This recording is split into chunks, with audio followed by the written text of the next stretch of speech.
Kita masuk pada program glaukoma. Glaukoma ini merupakan suatu penyakit di mana screening harus dikerjakan pada kelompok-kelompok dengan berisiko.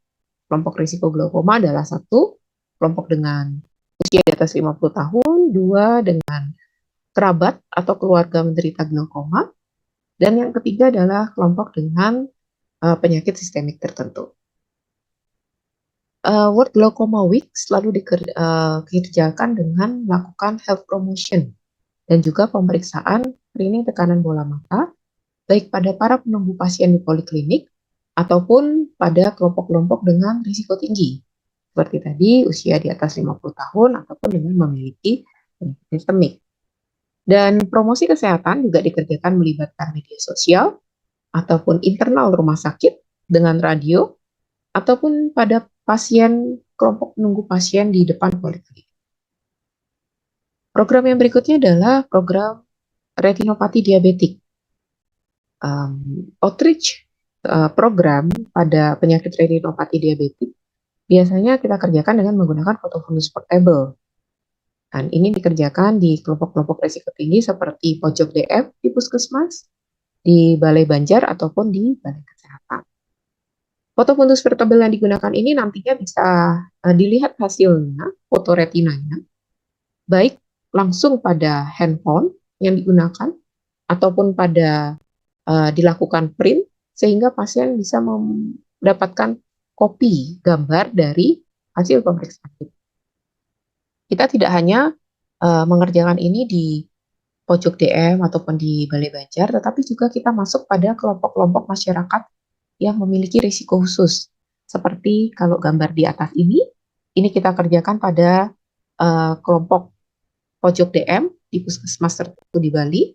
Yang di bawah ini adalah ketika kita diundang untuk melakukan pemeriksaan retina mata pada pasien anak dengan diabetes mellitus di Rumah Sakit Prof. Denpasar. Program yang berikutnya adalah program childhood blindness. Program ini memang sebenarnya belum masuk program nasional dalam pemberantasan kebutaan dan gangguan penglihatan. Namun karena ini merupakan penyebab kebutaan pada anak di bawah usia 5 tahun, maka Perdami Bali juga berkomitmen untuk melakukan kegiatan ini.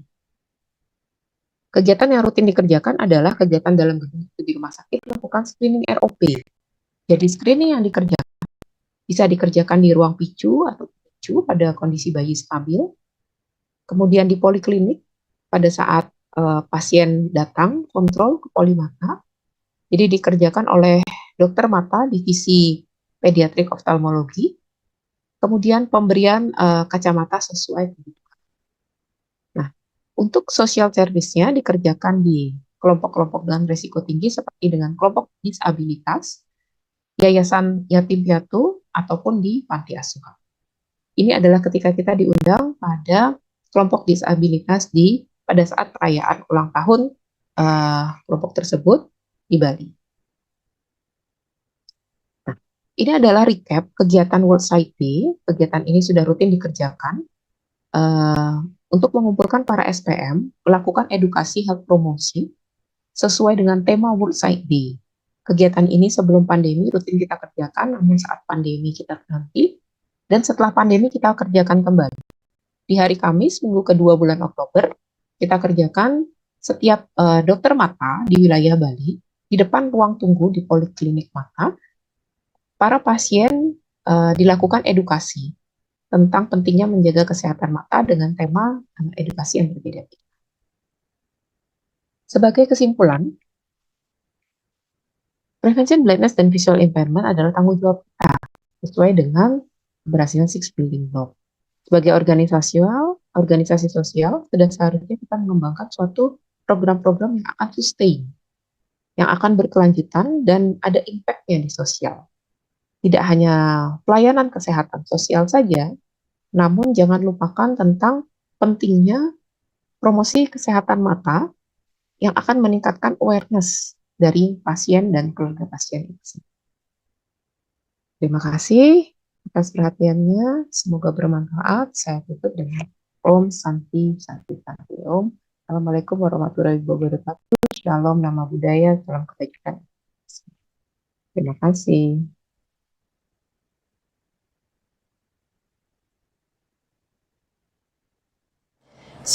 berlapis di tengah Samudra Hindia, mempersembahkan keindahan alam yang menakjubkan. Pantai-pantai pasir putih yang terhampar luas, memancarkan keindahan yang tak terlukiskan. Pura-pura yang megah dan magis, dengan arsitektur yang sakral dan ornamen-ornamen yang detail, menjadi simbol keagungan spiritual dan sejarah. Namun tahukah kamu, banyak sekali yang masih belum beruntung dapat menyaksikan keindahan ini, tergantikan dengan asap berkabut, menyilaukan, dan semakin lama, semakin tebal.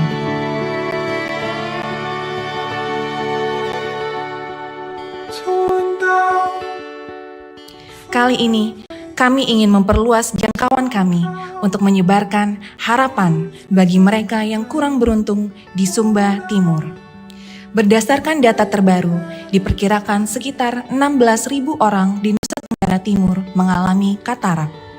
Dengan angka kebutaan yang disebabkan oleh katarak mencapai 71%, dan sebagian besar dari mereka memiliki akses yang sangat terbatas terhadap pelayanan kesehatan, khususnya kesehatan mata. Kami berjuang mengulurkan tangan ke dunia gelap yang mendalam, di mana mata-mata terjebak dalam penjara kabut yang menyelimuti pandangan. Dari sini kami tahu bahwa keberuntungan dan kebahagiaan tidak selalu datang dalam hal-hal yang besar dan gemerlap.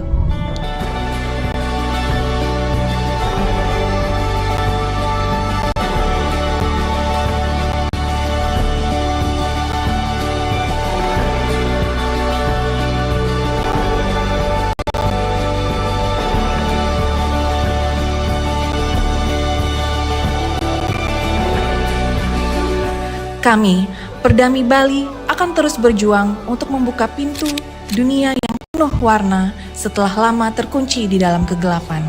Melihat sorot mata mereka yang dulunya redup, kini bersinar dengan penuh cahaya baru, adalah hadiah yang tak ternilai bagi kami. Selamat melihat dunia kembali, sahabatku. Kami dengan segenap hati akan terus menjaga penglihatanmu.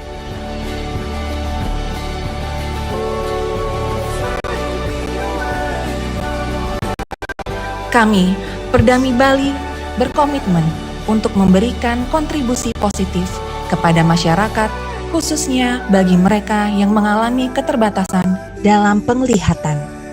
Dengan semangat ini, kami berharap dapat menjadi bagian dari pergerakan positif dan membuka pintu bagi lebih banyak kesempatan dan harapan di masa depan.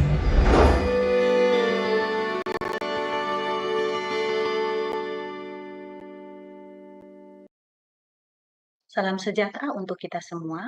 Baiklah, kami dari Perdami Wilayah Sulawesi Utara akan mempresentasikan tentang Prevention of Blindness di wilayah kami, Perdami Wilayah Sulawesi Utara.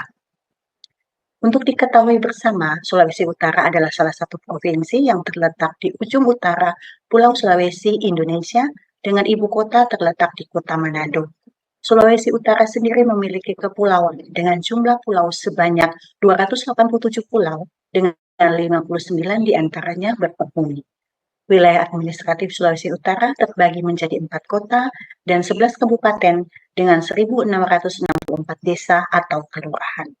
Jumlah penduduk Sulawesi Utara sendiri sebanyak 2.659.543 jiwa yang terdiri dari beberapa suku dan ras. Dari sejarahnya, Perdami Cabang Sulawesi Utara terbentuk pada tahun 1980.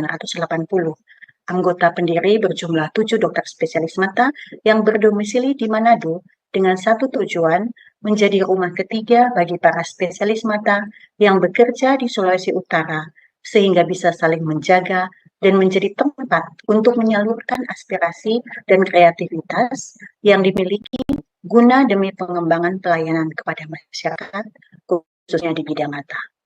Yang termasuk wilayah kerja Perdami Sulawesi Utara adalah Sulawesi Utara sendiri, Gorontalo, Sulawesi Tengah, Sulawesi Tenggara, Maluku, dan Maluku Utara. Saat awal berdirinya, yang menjadi ketua Perdami Sumut pertama adalah Profesor Dr. J.H.A. Mandang, spesialis mata konsultan, yang merupakan salah satu dari 7 pendiri Perdami Cabang Sulawesi Utara. Ini adalah Ketua Perdami Sulut sejak berdirinya hingga sekarang, dan Dr. Lely David Richard, spesialis mata, saat ini menjabat sebagai Ketua Perdami Wilayah Sulawesi Utara. Anggota Perdami Sulawesi Utara sendiri adalah sebanyak 95 anggota yang tersebar di beberapa wilayah kota, daerah, dan provinsi di Indonesia, dengan anggota terbanyak di Kota Manado sebanyak 55 anggota, dan kami mempunyai anggota muda sebanyak 42 orang yang merupakan bagian dari program pendidikan dokter spesialis 1 Ilmu Kesehatan Mata Fakultas Kedokteran Universitas Samratulangi. Perdami Wilayah Sulawesi Utara mempunyai misi yang pertama, meningkatkan dan mengembangkan kemampuan profesi sesuai dengan perkembangan ilmu pengetahuan dan teknologi dalam menghadapi era globalisasi. Yang kedua, berperan aktif dalam menurunkan angka kebutaan melalui upaya promotif, preventif, kuratif, dan rehabilitatif. Ketiga, meningkatkan kesadaran dan disiplin organisasi serta kesejahteraan anggota. Keempat, menjalin kemitraan dengan institusi pemerintah, swasta, non-government organization atau NGO, dan organisasi profesi lain nasional maupun internasional. Dan mempunyai visi menuju organisasi yang profesional dan mandiri, serta berperan dalam pengembangan dunia oftalmologi di tingkat nasional dan internasional. Ini adalah data kebutaan di Sulawesi Utara. Prevalensi katarak di tahun 2022 adalah 2,2% dan di tahun 2023 adalah sebanyak 2,3%. Dan prevalensi katarak di Indonesia berdasarkan data tahun 2014 adalah 1,8%. Dan ini adalah jumlah operasi katarak dan katarak surgical rate di Provinsi Sulawesi Utara, di mana pada tahun 2021 total operasi katarak yang dilakukan adalah sejumlah 13.835 dan total penduduk adalah 2.638.631 jiwa. Angka CSR-nya adalah 5.243. Dan di tahun 2022 total operasi katarak yang dilakukan adalah 12.669 dan dari jumlah penduduk 2.659.542 dengan CSR 4.763. Sementara di tahun 2023 kami belum menerima data yang lengkap. Berdasarkan strategi pencegahan kebutaan, kita ketahui bersama ada komponen-komponen untuk tindakan dalam program nasional pencegahan kebutaan yang melibatkan hal-hal sebagai berikut. Yang pertama ada penilaian awal, kemudian metode intervensi, di mana di situ terdiri dari perawatan mata primer, sekunder, tersier, dan ada program khusus. Kemudian dilakukan penilaian jangka panjang dan evaluasi. Ini adalah faktor-faktor yang mendukung, membantu, atau mempermudah prevention of blindness di wilayah kami, di mana jumlah dokter spesialis memenuhi target distribusi spesialis mata. Kalau kita lihat berdasarkan Infodatin Gangguan Penglihatan tahun 2018, target distribusi dokter spesialis mata itu adalah 1 dokter berbanding 250.000 penduduk. Kemudian di Sulawesi Utara sendiri adalah 1 dokter spesialis mata berbanding 40.841 penduduk. Adanya tenaga dokter spesialis dan ahli yang berpengalaman, kemudian rumah sakit dan klinik mata yang semakin berkembang yang menyediakan pelayanan mata di Provinsi Sulawesi Utara. Dan juga untuk khususnya masyarakat di perkotaan memiliki kesadaran yang cukup tinggi tentang adanya gangguan penglihatan. Dan ini adalah faktor-faktor penyulit atau kendala atau hambatan dalam usaha prevention of blindness di wilayah kami. Di mana wilayah kerja adalah cukup luas sehingga agak sulit atau cukup sulit menjangkau daerah pedalaman, dan ini juga terkait dengan geografisnya. Kemudian masyarakat pedalaman yang masih memiliki edukasi yang rendah tentang gangguan penglihatan. Kemudian masalah biaya juga di mana di sini ada sekitar 40,5%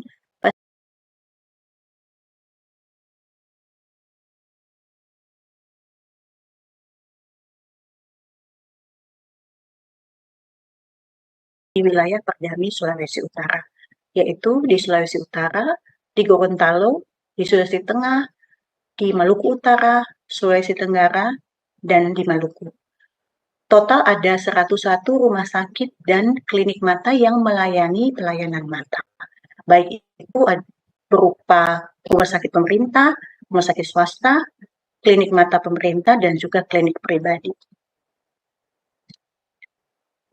Kegiatan Perdami Cabang Sulut sendiri di awal terbentuknya di tahun 1980 belum memiliki kegiatan aktif dan masih termasuk di bagian atau KSM Ilmu Kesehatan Mata RSUP Prof. Dr. R.D. Kando. Dan untuk acara ilmiah tahunan dan kongres spesialis mata, itu biasanya mendapatkan undangan dari bagian mata FK Unsrat atau RSUP Prof. Dr. R.D. Kando. Dan ini adalah bakti sosial katarak, program rutin yang kami lakukan jangka pendek dan jangka panjang. Kami melakukan baksus pemeriksaan kesehatan mata dan screening katarak di wilayah Kota Manado, Minahasa, Kota Mubagi, Kabupaten Siau, dan Maluku Utara. Itu dilaksanakan setiap bulannya. Kemudian untuk baksos operasi katarak kami lakukan di Kota Manado, di Minahasa, dan Kota Mubagu. Itu dilaksanakan rata-rata tiap 3-6 bulan sekali. Dan tentu saja kami melibatkan dan juga kerjasama dengan fasilitas kesehatan setempat. Ini beberapa picture gambar yang kami lakukan pada bakti sosial katarak.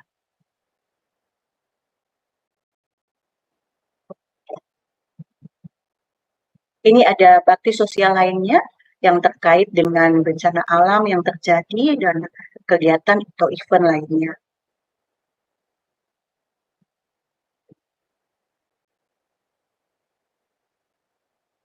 Dan juga dari kegiatan ilmiah yang terkait juga tentu saja merupakan usaha dalam pengentasan kebutaan, kami melakukan beberapa kegiatan ilmiah di wilayah kami. Yang pertama sebagai tuan rumah di seminar nasional Second Reviews, di mana kami melakukan kolaborasi dengan Perdami Regional 5, Perdami Sulut sendiri, Sulawesi Selatan, Bali, Nusa Tenggara Barat, dan Papua pada tanggal 25 sampai 27 November 2022. Kemudian event nasional yang lain kami kerjasama dengan Indonesian Glaucoma Society atau Seminar Glaucoma sebagai tuan rumah National Glaucoma Meeting pada 2 dan 3 Juni tahun 2023. Perdami Sulut juga melakukan Basic Phacoemulsification Workshop pada bulan September 2023 untuk para anggota muda, residen, dan beginner phacosurgeon. Kemudian bekerja sama dengan Seminet Vitreoretina atau InnovRS, melakukan medical vitreoretina course online dan juga medical vitreoretina course offline, di mana kami sebagai tuan rumah pada bulan Oktober 2023. Dan ini juga beberapa kegiatan rutin Perdami Sulut yang kami lakukan.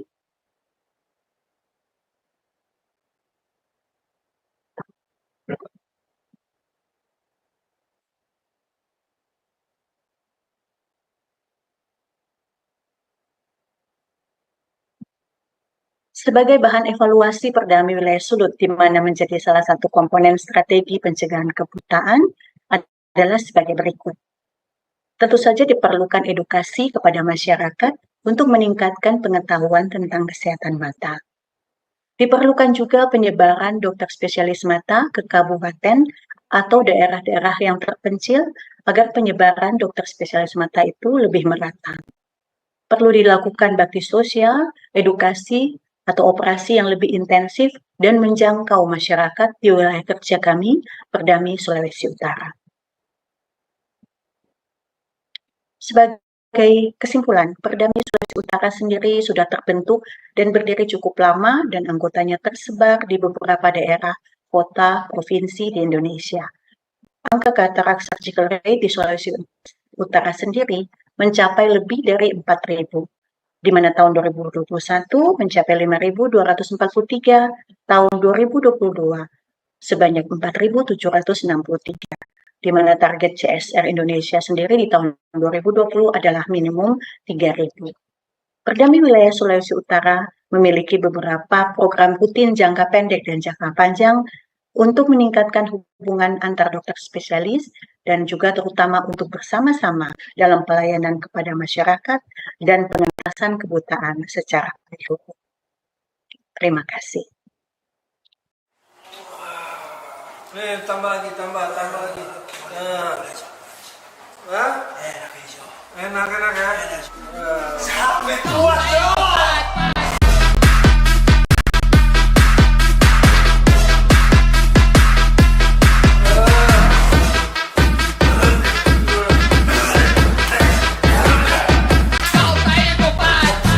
Kenapa ini gelap?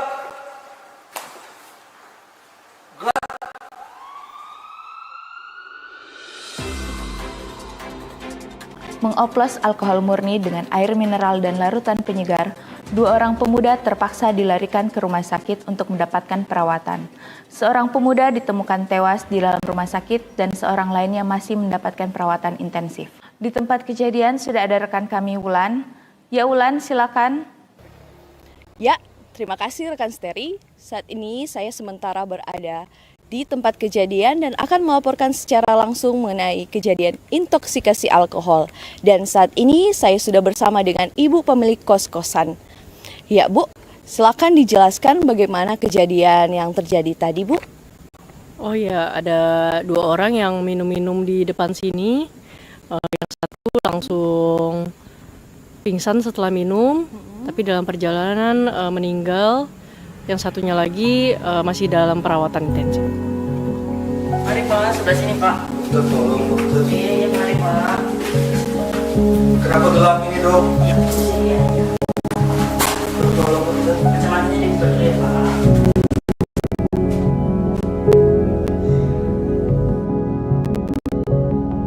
Minum alkohol buatan rumah atau oplosan berpotensi tidak didestilasi dengan baik, sehingga dapat mengandung kadar metanol yang tinggi.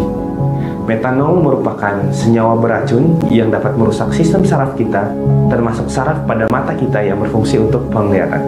Metanol dapat menyebabkan gangguan penglihatan yang permanen atau bahkan kebutaan hingga kematian. Gejala intoksikasi metanol meliputi sakit kepala, mual muntah, sesak nafas, dan dalam kasus yang lebih parah menyebabkan kebutaan dan kematian.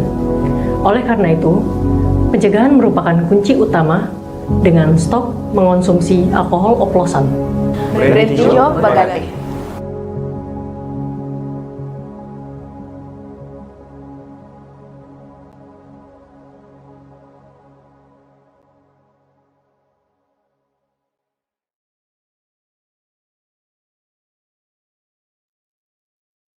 Baik, terima kasih kepada para presentan, Dr. Eka, Dr. Liana, Dr. Ari Surya, dan Dr. Novanita atas pemaparan program-program unggulan dari masing-masing cabang dalam webinar kita pagi ini. Suatu pemaparan yang sangat menarik, tentu saja hal ini mengundang rasa ingin tahu yang lebih dalam terhadap program-program tersebut. Mari kita buka kesempatan untuk pertanyaan dan diskusi dari para peserta. Untuk itu, izinkan saya membacakan beberapa pertanyaannya. Sudah muncul di kolom live comment. Yang pertama dari Dr. Chris Haliani untuk Perdami Kaltim Kaltara. Bagaimana upaya dalam melakukan pendekatan dengan NGO atau pemerintah untuk meningkatkan operasi Kataran? Terima kasih kepada Dr. Eka Valentina Wati.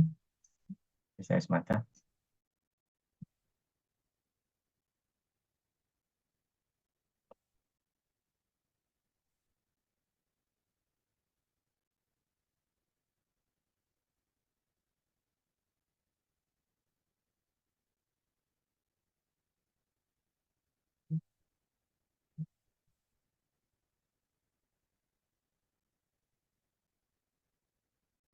Izin, suaranya belum kedengaran, dokter.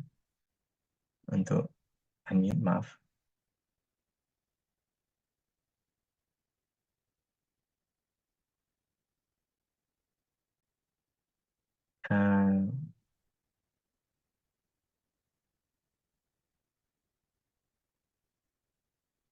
Audionya, dokter izin untuk di-unmute.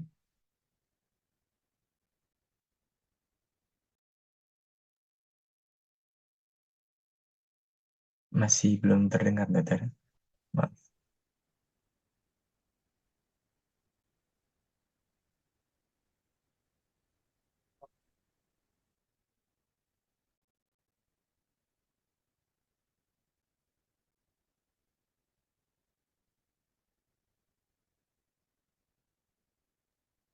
tes dok. Kedengaran? Baik, sudah terdengar dokter. Terima kasih dok. Maaf ada masalah tadi. Ya, iya dok. Kan di Perdami Kaltim itu terutama adalah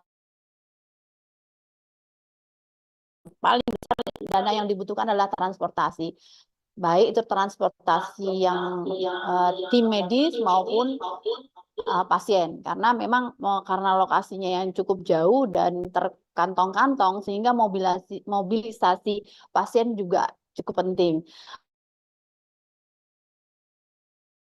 Kedua adalah kemampuan screening, sehingga dari sekian pasien yang datang itu sekitar 30-40% ternyata bukan katarak. Jadi poinnya adalah bagaimana kita meningkatkan dana dan bagaimana meningkatkan kemampuan screening sehingga pasien yang datang adalah benar-benar pasien yang memang perlu dilakukan tindakan operasi.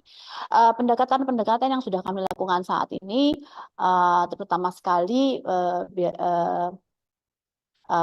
secara personal biasanya dok. Baik itu dilakukan oleh Perdami Kaltim maupun dari teman-teman di daerah. Prestasi besar kami saat ini dalam ke pemerintah adalah tahun lalu kami 2022 itu mencoba untuk mengenalkan Vision Center di Kalimantan, di Kutai Timur. Kutai Timur ini cukup unik, ada 3 dokter di sana, sementara luas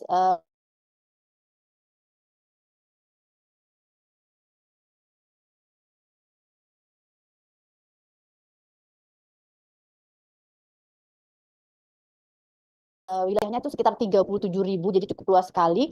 Banyak daerah yang tidak terjangkau dan peralatan sudah lengkap, tinggal menyesuaikan dengan masalah tarif. Masalah tarif nanti bila dan pelatihan dokter umumnya. Saya harap dengan keterampilan dokter umum maupun perawat di Vision Center ini akan meningkatkan jumlah pasien yang benar-benar katarak yang dikirim sehingga memangkas biaya transportasinya. Dan bila Vision Center di Kutai Timur ini nanti berhasil akan menjadi pilot proyek kami untuk pemerintah kota lainnya, dok. Menurut saya dengan kondisi wilayah Kaltim Kaltara yang seperti ini, Vision Center adalah merupakan salah